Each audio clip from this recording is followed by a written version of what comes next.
Bien, hoy vamos a ver dos temitas que son bastante cortos, pero que están muy relacionados, que son como son propiedades físicas del suelo y agua del suelo. ¿Qué vamos a ver? Vamos a ver qué propiedades físicas del suelo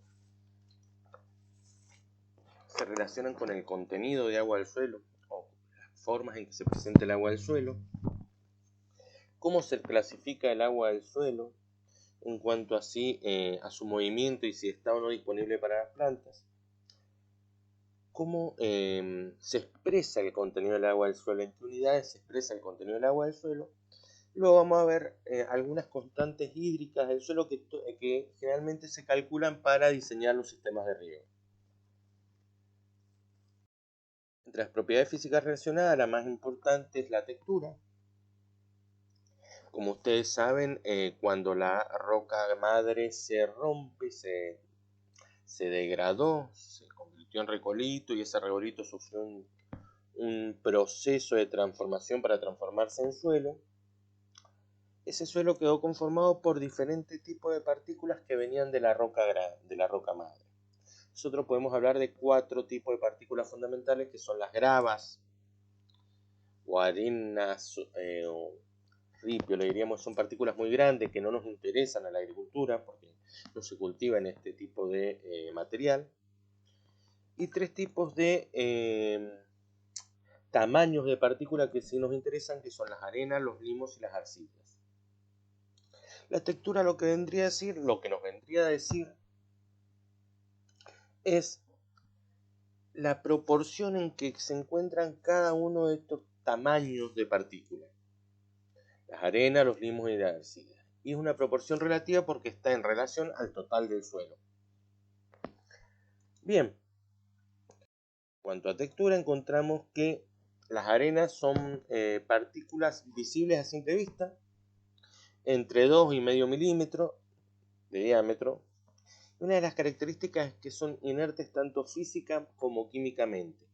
Es decir, que no reaccionan con otras sustancias, no reaccionan químicamente y también no se relacionan en forma física mediante cargas eléctricas. Son inertes eléctricamente y inertes físicamente. Debido a estas características y a otras, son partículas que, si yo las mojo, no se van a expandir, no se van a agrandar ni se van a contraer cuando pierdan agua. No se van a expandir cuando absorban agua y se van a contraer cuando pierdan este agua. Y como les digo, son partículas que son visibles a simple vista. Después tenemos los limos. Los limos son partículas que van entre los 0,052 y los 0,5 milímetros. Y también, igual que las arenas, no se expanden ni contraen con el agua, pero sí los limos tienen algunas propiedades físicas. Y por último tenemos las que vendrían a ser las partículas más importantes del suelo. Son las arcillas. Las arcillas son muy pequeñas, son invisibles. No se ven a simple vista ni con microscopio, hay que utilizar un ultramicroscopio para verlas. Sí tienen propiedades químicas y físicas, es decir, que reaccionan químicamente y además poseen carga eléctrica. Una de las características que tienen las arcillas es que cuando se mojan son pegajosas y plásticas, se pueden deformar. Y además, cuando se mojan, aumentan su volumen, se expanden. Y cuando disminuye su volumen, se contraen. Eso es visible fácilmente cuando vemos un suelo en que tiene mucha arcilla. Cuando lo vemos con la lluvia, vemos que está totalmente mojado y que cuesta que se seque, pero cuando se seque, se quiebra todo pareciendo chocolate. Bueno, eso es debido a la contracción, a la pérdida de agua que hace que el suelo se quiebre.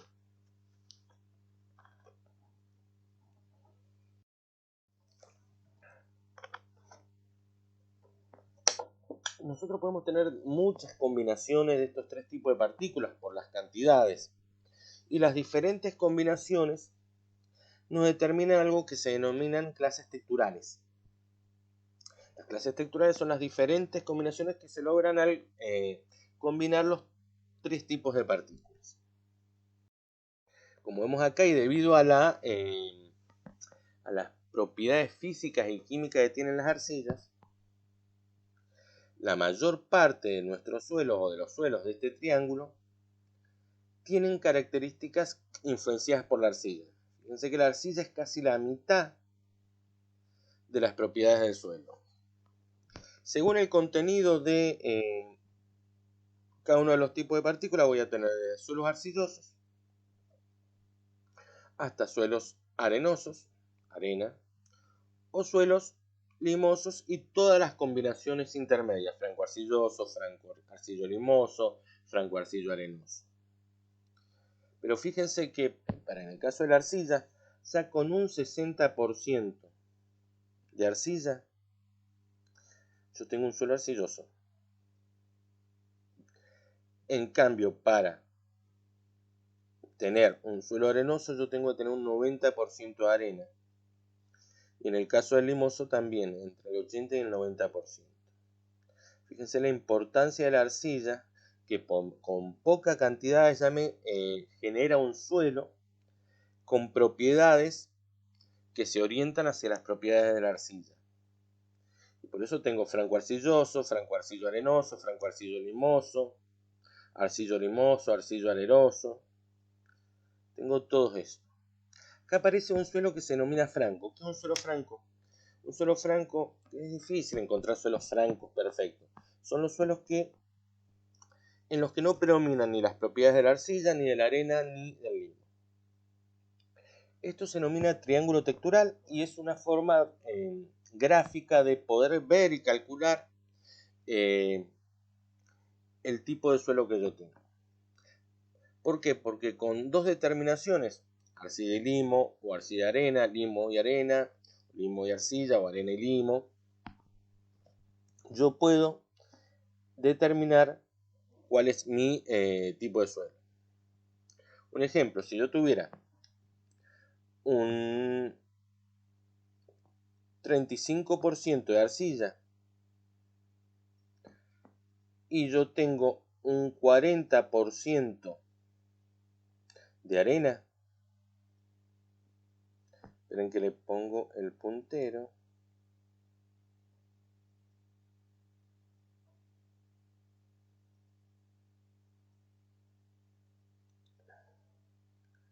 Si yo tuviera un 30% de arcilla y tengo entre un 40 y, o entre un 20 y un 47, 45% de arena, yo estoy en lo que se denomina suelo franco arcilloso. Ahora, si yo tengo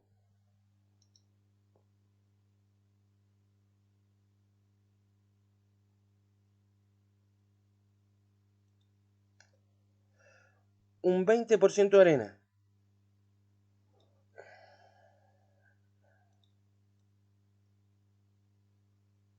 y he determinado también por algún sistema que tengo entre un 50 y un 35% de arena, perdón, un 20% de arcilla y un 50 a 25% de arena, yo tengo un suelo franco. Fíjense la importancia de relacionar la arcilla. Si ustedes me permiten observar atrás, vieron que poca cantidad de arcilla ya imagen en la que estábamos hablando de textura aparecía una partícula de suelo que se iba desgranando. Esa partícula del suelo es una partícula secundaria y está formada por la unión de las partículas primarias de arenas, limos y arcillas, formando una partícula más grande que se llama PET o agregado. La estructura es la forma en que se unen las partículas primarias del suelo para formar lo que se denomina PET o agregado, que en realidad son partículas más grandes formadas por la unión de las partículas primarias. Y también la estructura nos acerca, nos habla de la estabilidad de estas estructuras, de la estabilidad de los PET o agregados. ¿Qué quiero decir cuando me refiero a estabilidad? A que frente a eventos externos que tiendan a romper ese PET o agregado resista. Bien, algunas estructuras para ver.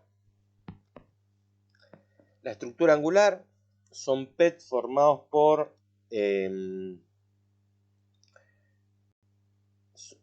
son PET de forma poliédrica, como poliédricos, tienen aristas vivas, aristas cortantes y con vértices.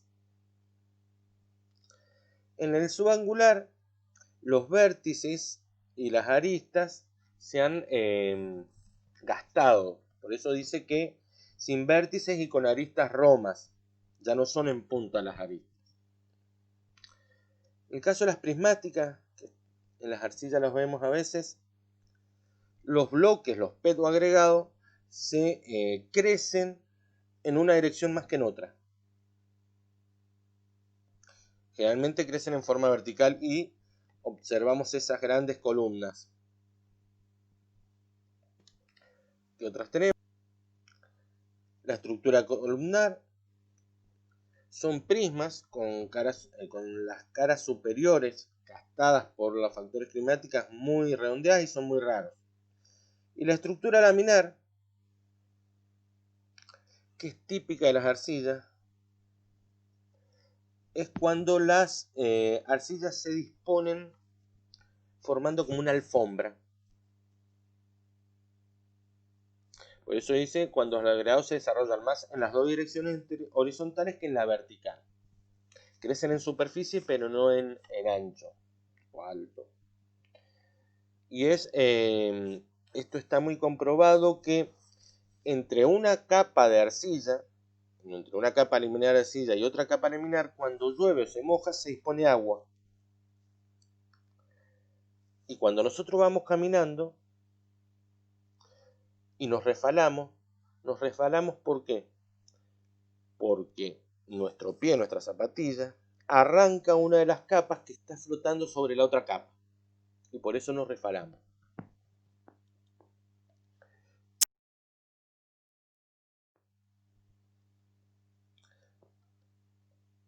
¿Cómo se puede modificar la estructura? ¿Cómo se puede perder la estructura o mejorar la estructura?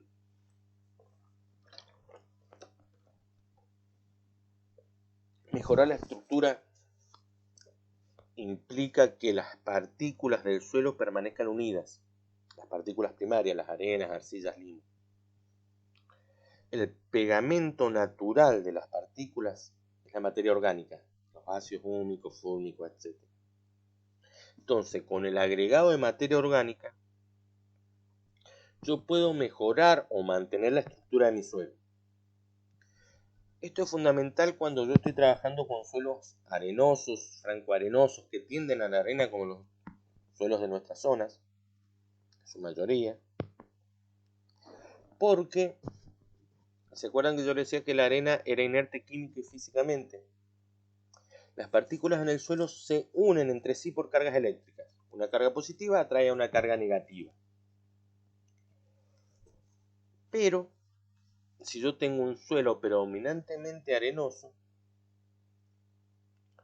en que no tengo el elemento natural que uniría ese suelo, que son las arcillas y la materia orgánica, las partículas van a estar separadas y mi estructura va a ser muy pobre.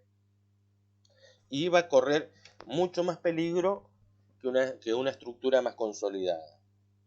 Al agregarle yo materia orgánica, yo estoy mejorando esa estructura porque le estoy agregando un pegamento que naturalmente no tiene. Esto es muy importante y los que tienen fincas lo sabrán, que no hay que confundir fertilizante con materia orgánica cuando agrego al suelo. La materia orgánica le sirve tanto a la planta como al suelo y el fertilizante solo le sirve a la planta. Por muchos años, especialmente desde las agroquímicas, los colegas me van a matar, se ha incentivado que todo se tenía que hacer con fertilizantes. Y no importaba agregar materia orgánica. Sí, todo se puede hacer con fertilizantes si yo lo que quiero es nada más obtener la planta, pero no quiero cuidar mi suelo. Y en muchos lados se fue perdiendo la tradición, la costumbre, la cultura de agregar materia orgánica al suelo todos los años. Una camionada de guano de gallino, una camionada de guano de cabra, de caballo, de vaca. Sembrar un verdeo, sembrar en primavera una vicia, una alfalfa, una cebada, un centeno. Y sembrarlo en otoño y enterrarlo en primavera. Esa es otra forma de agregar materia orgánica. Enterrar los restos de cosecha, otra forma de agregar materia orgánica. El humo de lombriz no seco, sino recién preparado también es importante, o un compost. Eso son todas formas de agregar materia orgánica. Tradicionalmente se agregaba materia orgánica y eso permitía que nuestros suelos, que nosotros los explotábamos todos los años porque le estábamos sacando cosecha, estábamos extrayendo cosecha, se mantuvieran con una buena estructura. Pero ¿qué pasó? En las propiedades en que se dejó de agregar guano o se dejó de hacer un verdeo todos los años, se observó que con el paso de los años se iba perdiendo estructura. ¿Qué implicaba esta pérdida de estructura? Que cuando yo regaba por los surcos, se me desbordaban los surcos porque se tapaban.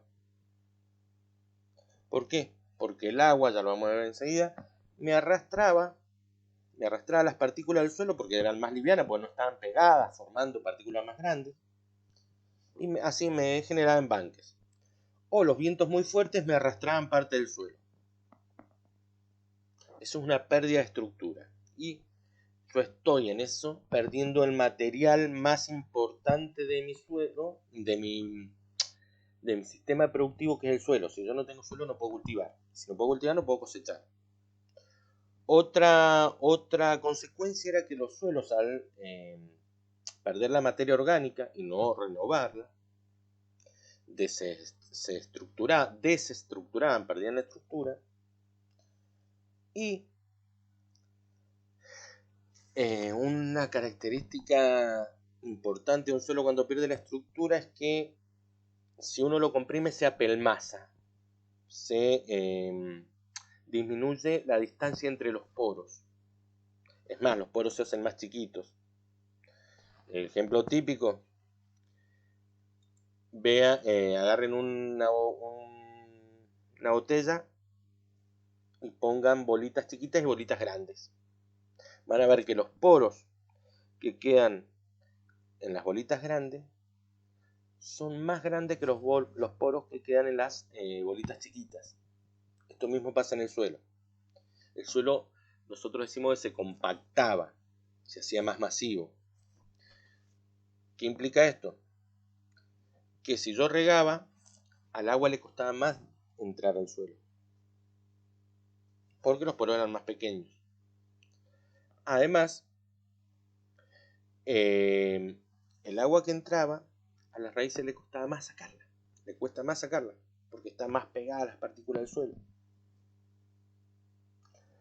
Y si yo paso un tractor, el suelo se me compacta mucho más, porque no tengo esos PET que me soportaban la estructura del tractor. Otro ejemplo de negativo hacia la estructura del suelo es el laboreo. Laboreo entendido en el sentido tradicional de la palabra, que es dar vuelta el suelo, el pan de tierra, dejando la parte de abajo expuesta al aire y al sol, invirtiendo el suelo.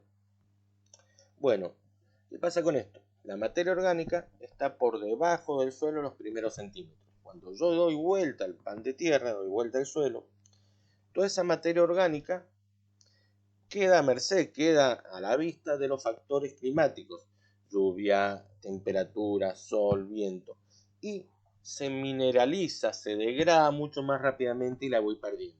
Al perder materia orgánica pierdo ese pegamento que tenía la estructura del suelo. La salinidad también es un factor importante en cuanto a la pérdida de estructura, porque las sales tienen carga y me van reemplazando a las sustancias que pegaban y me desestructuran el suelo. El riego y la lluvia, según cómo se practica el riego, puede o no puede afectar. Y en el caso de la lluvia, es para hablarlo mucho, pero la lluvia tiene un efecto destructivo sobre el suelo porque actúa como una bala. Esa bala pega sobre el pedo agregado y me lo rompe. Se ha comprobado que los suelos cubiertos por un barbecho, por una materia vegetal, puede ser tan artificial como mulching también, conservan mucho mejor la materia orgánica, conservan mucho mejor la estructura. Por último, el pastoreo, y especialmente el pastoreo con animales hambreados, que lo que hacen es escarbar el suelo buscando las plantas y comiéndose hasta la raíz de la planta, me destruye la materia orgánica. Es fundamental para conservar un buen suelo. Bien, si yo combino estructura y textura,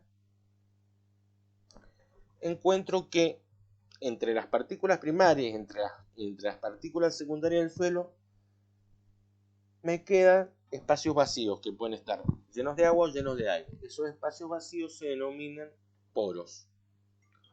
Y si yo mido el volumen de todos los poros del suelo, yo esa propiedad la denomino porosidad. Esa porosidad, a diferencia de la creencia popular, va a ser mayor en suelos arcillosos y suelos desestructurados. Tienen más volumen de poros. No quiere decir que tengan poros más grandes, sino que tienen más volumen de poros. Y va a ser menor en los suelos arenosos y los suelos estructurados. Cuando nos referimos a porosidad nos referimos a volumen, pero en general lo que a nosotros nos importa es el tamaño de los poros. Si yo tengo poros muy pequeños, pues yo puedo tener mucha porosidad, pero al agua le va a costar entrar a ese suelo y a las plantas les va a costar respirar en ese suelo y sacar agua de ese suelo. Bien. En cuanto al tamaño de los poros, en general se lo clasifica en tres tamaños: los macroporos, los mesoporos y los microporos. Los grandes poros, los poros del medio y los poros más pequeños. Los macroporos tienen un diámetro mayor a los 30 micrómetros y actúan fundamentalmente en el movimiento del aire, en el intercambio gaseoso de aire entre el suelo y la atmósfera, en el movimiento del agua a través del perfil del suelo, que se denomina infiltración, y en el drenaje del suelo. El drenaje del suelo es el movimiento del agua por debajo de las raíces para salir de mi sistema. Los mesoporos tienen un diámetro entre 0,2 y 30 micrómetros. Y en estos mesoporos es donde se encuentra el agua que las plantas van a aprovechar, de la que van a tomar las raíces el agua. Se podría decir que son uno de los más importantes en el suelo. Si yo no tengo mesoporos en el suelo y tengo solamente macroporos, el agua se va a mover tan rápido que las raíces no la van a poder agarrar, no la van a poder absorber. Y si yo solamente tengo microporos en el suelo, el agua que va a estar en los microporos va a estar tan pegada a las paredes de las partículas que las plantas no la van a poder tomar. Microporos, el agua no está disponible para las plantas. Entonces tengo que lograr un equilibrio entre estos tres. Y en general yo apunto a tener macroporos y mesoporos. Macroporos para que el agua que me excede, que ya no las raíces no la pueden tomar, salga de mi sistema. Y mesoporos para que el agua quede acumulada en el suelo, en la zona de las raíces, por un determinado tiempo y las raíces la puedan tomar. Si yo tengo microporos en la parte inferior del suelo, por debajo de las raíces, van a actuar como una tapa de fondo, como un fondo, que va a impedir que el agua salga. Y si el agua no sale, sube. Y me inunda las raíces, me asfixia las raíces. Si yo tengo microporos en la parte superior del suelo, el agua no va a entrar directamente, o le va a costar muchísimo entrar. Y va a escurrir por la superficie del suelo. Eso se llama escurrimiento superficial. Como les digo, entonces lo importante es tener macroporos y mesoporos. Otra propiedad física relacionada que ustedes tal vez la hayan visto en física el año pasado es la densidad del suelo o el peso específico del suelo. El peso específico es la relación entre el peso del suelo y el volumen que éste ocupa. Y acá tenemos dos tipos de peso específico. Peso específico real y peso específico aparente. Per o D sub R y P o D sub A. El peso específico real es la relación que hay entre el peso de la fase sólida del suelo, es decir, el suelo seco, sin agua y sin aire, y el volumen que ocupa el suelo. El peso específico aparente es la relación entre el suelo, entre el peso del suelo, es decir, fase sólida más fase líquida más fase gaseosa, y el volumen que éste ocupa. ¿Por qué vemos estas dos propiedades? Porque después para calcular las constantes hídricas del suelo son muy importantes y actúan en casi todo el cálculo de todas las constantes, porque nos facilitan cálculos que si no tendríamos que hacerlos muy engorrosamente. Fíjense acá, les doy un ejemplo. La porosidad, ¿cómo la puedo calcular a partir del PA? Es 1 menos PA sobre PER por 100, o lo que es lo mismo, PER menos PA sobre PER por 100, una operación matemática.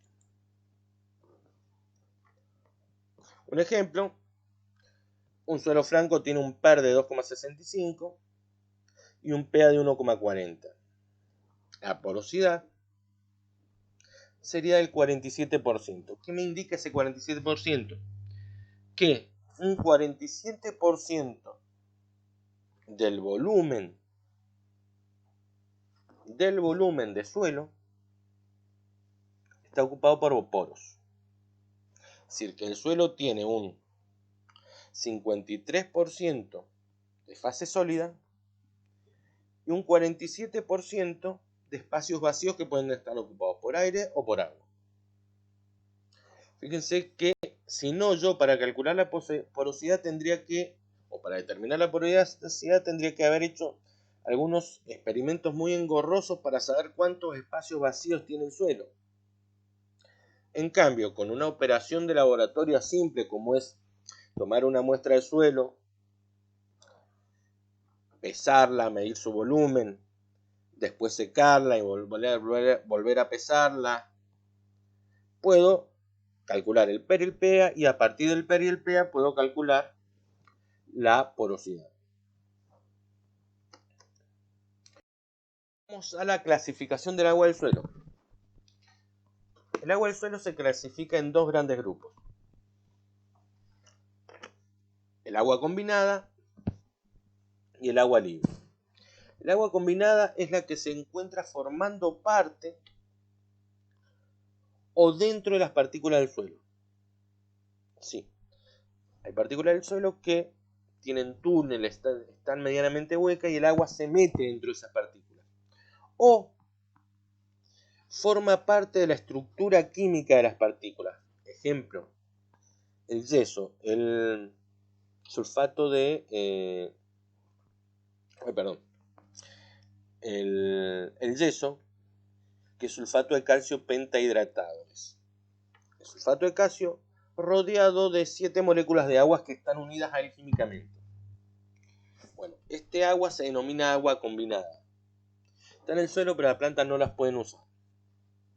Y después tenemos el agua libre.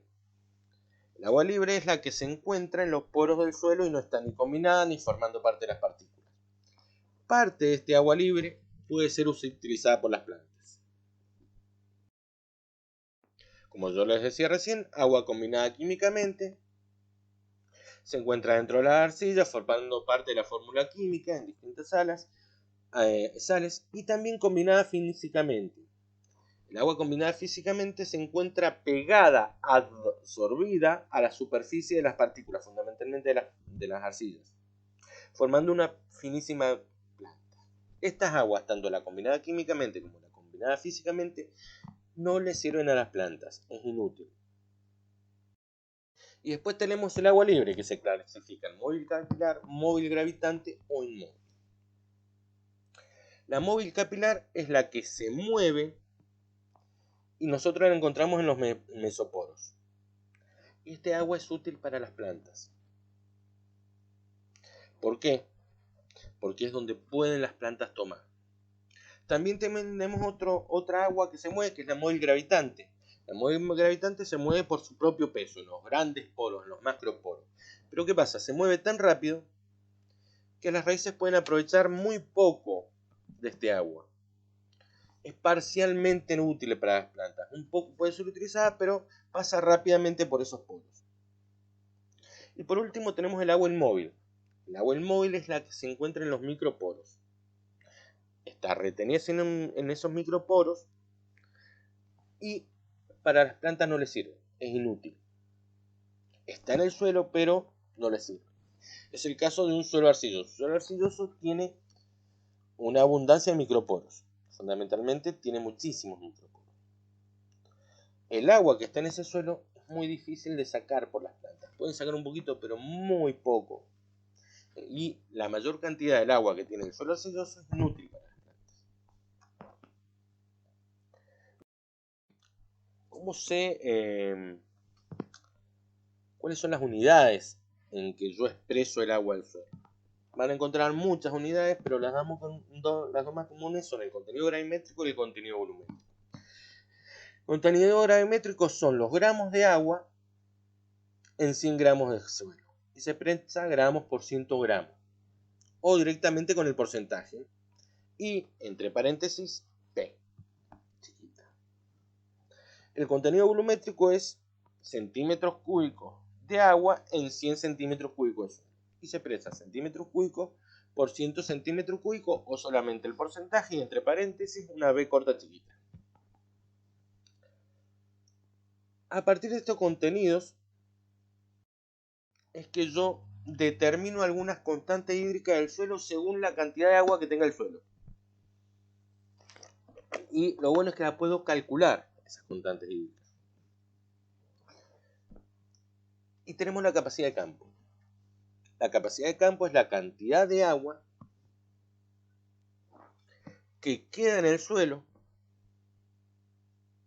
luego de que yo he regado por 2 o 3 días abundantemente e inundado mi suelo y se ha drenado el exceso. Se considera que si yo riego abundantemente en exceso, cubriendo el suelo, y dejo pasar 2 o 3 días, el agua que me queda en el suelo va a estar en los mesoporos y en los microporos. Y los macroporos se van a ver vaciados todos. Entonces, capacidad de campo es, en conjunto, parte del agua disponible para las plantas y parte del agua no disponible para las plantas. Vuelvo a explicarlo. ¿Cómo se determina la capacidad de campo? ¿O cuál es el concepto de capacidad de campo? Es un contenido de agua que tiene el suelo. Luego de que yo regué en exceso abundantemente y dejé pasar 2 o 3 días y luego medí el contenido de agua. ¿Qué contenido de agua estoy midiendo ahí? Estoy midiendo el contenido de agua de los mesoporos y de los microporos, porque se considera que luego de 3 días los macroporos ya se han vaciado. A esta constante hídrica se llama WC o capacidad de campo. Después tenemos el punto de marchitez permanente, WM. A medida que las plantas van aprovechando el agua del suelo, luego de que yo he regado, el suelo va perdiendo agua por evaporación, percolación, por la propia absorción de las plantas, y va disminuyendo el contenido de agua. ¿Qué pasa? Cuando se llega a un punto en que las plantas ya no tienen agua para tomar y se me marchitan, aunque yo les agregue agua de nuevo, el contenido de agua en el suelo en ese punto se llama punto de marchitez permanente. WM. Y es muy importante este punto de marchitez permanente porque yo tengo que tender a no llegar nunca a este punto de marchitez permanente. Porque las plantas se me van a morir en ese punto. En ese punto de marchitez permanente yo no tengo agua ni en los macroporos ni en los mesoporos. Queda algo de agua en los microporos. Pero las plantas no la pueden tomar. Y ha pasado tanto tiempo que, aunque yo vuelva a regar, las plantas ya iniciaron su proceso de senescencia y se han muerto, se marchitaron. Agua disponible total es la diferencia, ya lo vamos a ver en el esquema, entre el contenido de humedad, entre capacidad de campo y punto de marchitez permanente. Es una resta. Capacidad de campo menos punto de marchitez permanente me da WD, el agua disponible total. Si lo hacemos en... Fíjense cómo era. Capacidad de campo es cuando yo tenía agua en los macroporos, en los microporos y en los mesoporos. Y punto de marchitez permanente es cuando tengo agua ¿dónde? En los microporos solamente. El agua disponible total sería agua en macroporos, agua en mesoporos más agua en microporos menos agua en microporos. Me queda agua en mesoporos. Y a ese agua se le llama agua disponible. Bien. Debido a que yo no quiero llegar al punto de marchitez permanente, porque la planta ya está muerta en punto de marchitez permanente, es que se calcula otra constante hídrica que es el umbral de riego, o agua en umbral de riego, WUR. ¿Qué es el umbral de riego? Es el contenido mínimo de agua, lo mínimo de agua que tiene que contener el suelo, cuando o donde yo tengo que regar para que mi cultivo no empiece a perder rendimiento.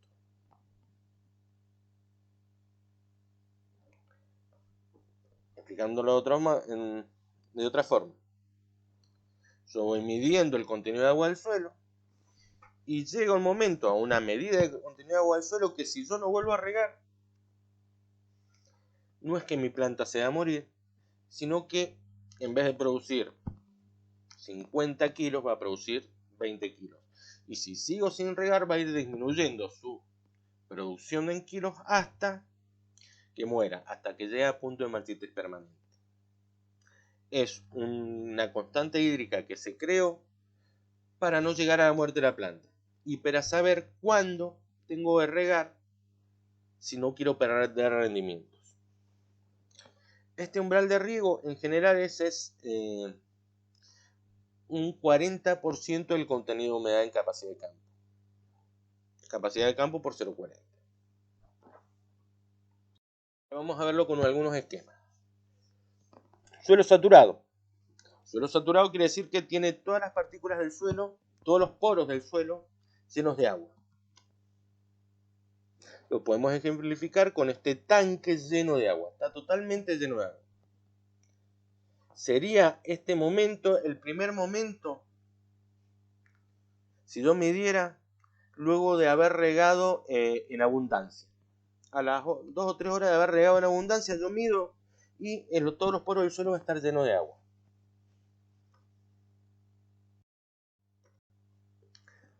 ¿Qué pasa en capacidad de campo? En capacidad de campo, parte de esos poros se vaciaron, los macroporos. Y me quedaron llenos los microporos y los mesoporos. Si lo clarifico con el tanque, parte del agua se perdió. ¿Me interesa esa agua? Humildemente no. ¿Y cómo se perdió esa agua? Se perdió por el drenaje del suelo, se perdió por debajo de las raíces, porque era agua que las plantas no iban a necesitar.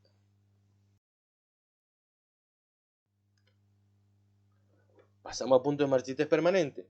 En punto de marchitez permanente, el agua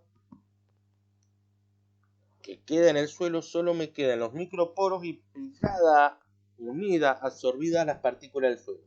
No me sirve, no les sirve a las plantas. Entonces las plantas se mueren porque no tienen de dónde sacar agua. se me vació muchísimo más el tanque. Se me vaciaron los macroporos y los mesoporos. Y toda el agua que queda no está disponible para la planta. Ahora,